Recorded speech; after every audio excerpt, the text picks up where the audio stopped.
Hello, my name is Henry, a student at Southern New Hampshire University. I'm going to talk about two videos here. One video is called Secret to Happiness by Mr. Brandon. The other one is called Happiness for a Lifetime by Sonja. So we are going to see the summary of each, and we are going also to see the which video has a scientific claim. Starting by the video of Mr. Brandon. Mr. Brandon is saying that many people see happiness as a difficult thing to discover, as a mysterious thing to figure out. But he doesn't see happiness in this way. He's saying that happiness comes from the orientation to the world, from different things that we look at in the world, in the past, in the present, and in the future. By the present, he's saying that, but by the past, he's saying that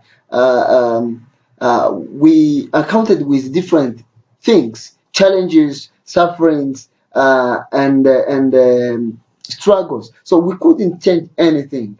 We should say okay to things because the things couldn't be changed. We could accept them as they were in the past. So by accepting them, it would help us to be happy without making our life harder. So he's saying that we couldn't change anything in the past, so we should say okay to things because they were as they were supposed to be in the past. And about the present, he's saying that we need to leave the past. The power of now could be something good for us. We could be focused and live the present as it is. We should be focused by performing things in the present, living in the present, feeling the present, and everything at the right time with a present. This should increase the happiness of people if you are doing something in the present. And about the future, he's saying it's all about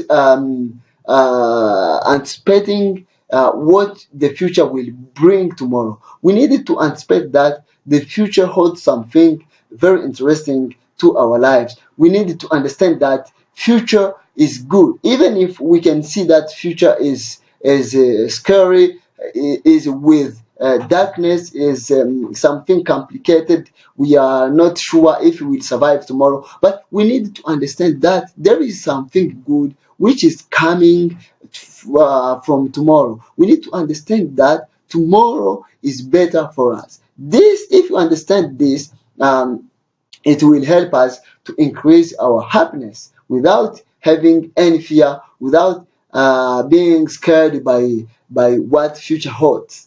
And you need to find something you like, something which is interesting to you. You need to be passionate to something that you need to perform tomorrow. So if you are not if you don't have anything that you are interested with that you expect you can do tomorrow, it means that you are not living the reality of anticipating tomorrow as a better moment, as a good time for you. So another point he said that many people struggle in their relationship. So let us say if you are a fiance, you need to use this time to make each other to feel comfortable, to be happy, because this is the right time for you. You don't need to be with quarrels, with difficulties, with something which can make you down or that you need to crash with. You need to be happier. You need to use your time right to be increasing the happiness one to another. And he said about the spirituality, he said that we need to have faith, to believe in God, even if we have difficult things, even if we have difficult moments, even if we encounter with different problems, but we need to have faith in God by believing that God is planning the good project for us. And seeing the video of Sonja. Sonja uh, said that happiness is brought by doing activities of kindness. If you want to be happy, according to Sonja, you need to help somebody else.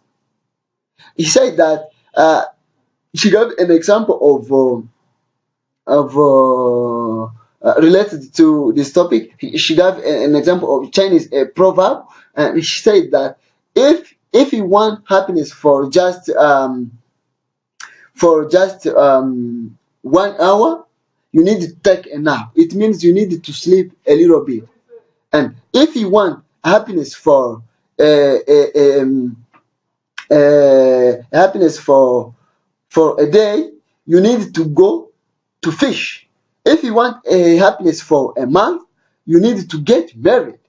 If you want happiness for a year, you need to underwrite a fortune.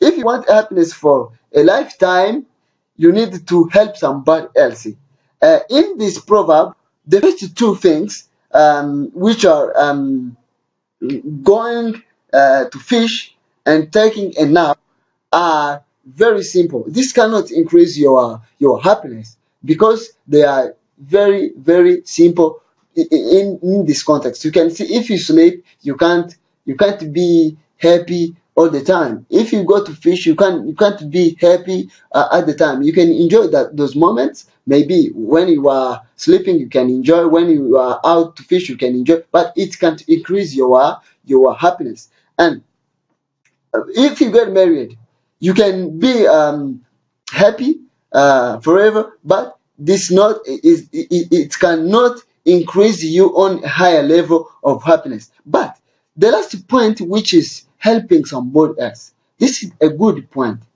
This point can increase your happiness forever because helping someone is something very important. You will see this coming to you at your time of need. Maybe when you will get older, you will see people that you helped in the past coming reciprocate, helping you, paying back from what you did in the past. So it's from this one where she discovered that it's good to help somebody in order to increase your happiness.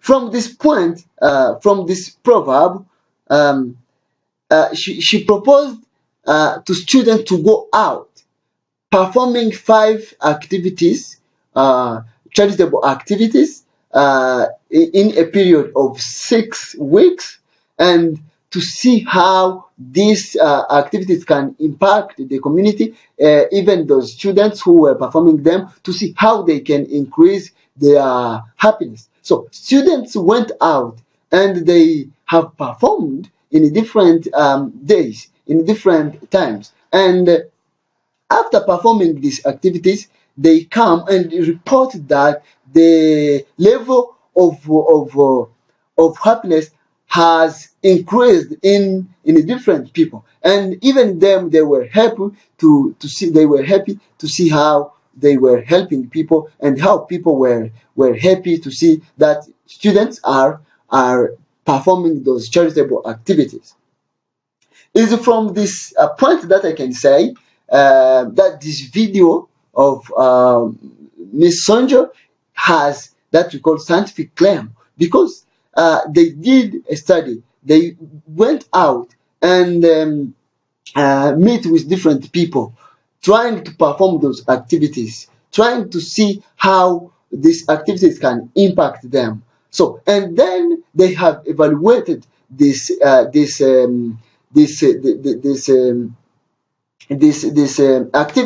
and they saw finally that the activities have impacted positively the community. They saw that those charitable activities has increased the number of people who were happy from the activities that they performed. And so let me share with you my experience about stress. One day I had to attend the office hours. I had to work on my assignment. I had also to attend the check-in session. So this made me to feel very tired. So I felt it this time to manage my stress. But because I learned from the experience, from the mistake, for the next day, I tried to plan my activities on the schedule, and I started by playing football in the morning, and after playing football, I felt comfortable, and I succeed to work everything according to the schedule. And at the day, or at the end of the day, I realized that I succeeded to manage the stress.